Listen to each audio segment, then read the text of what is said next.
नमस्कार मित्रांनो. आज आपण स्मरण करतो 26/11 हा काळा दिवस, पण त्याचवेळी आपल्या देशाच्या शौर्याची, त्यागाची आणि अदम्य धैर्याचीही. हॉटेल ताज, ओबेरॉय, कामा हॉस्पिटल, CST स्टेशन, डोळ्यांचा वर्षाव, धुराचे ढग आणि हजारो निष्पाप जीव धोक्यात. पण त्या अंधारातही भारताच्या वीरांनी प्रकाश दाखवला. एक ASI तुकाराम ओंबळे. गोळ्या झेलत आपले प्राण अर्पण केले, पण कसाबला पकडून ठेवले म्हणून कसाब जिवंत पकडला गेला.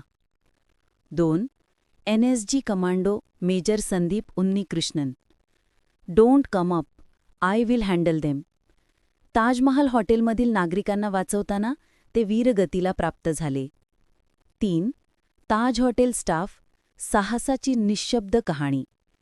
ताज हॉटेलच्या कर्मचाऱ्यांनी स्वतःचे जीव धोक्यात घालून अतिथींचे प्राण वाचवले. 4 शहीद हेमंत करकरे. पद प्रमुख, ATS anti terrorism squad. Bulletproof jacket घातलेले असताना सुरू असलेल्या फायरमध्ये ते शहीद झाले. 5 शहीद विजय साळसकर. पद ACP एन्काउंटर स्पेशलिस्ट. त्यांच्या वाहनावर अचानक झालेल्या गोळीबारात ते वीरगतीला प्राप्त झाले. 6 शहीद अशोक कामटे. पद additional commissioner of police, ACP east region. अचानक सुरू झालेल्या गोळीबारात तेही शहीद झाले.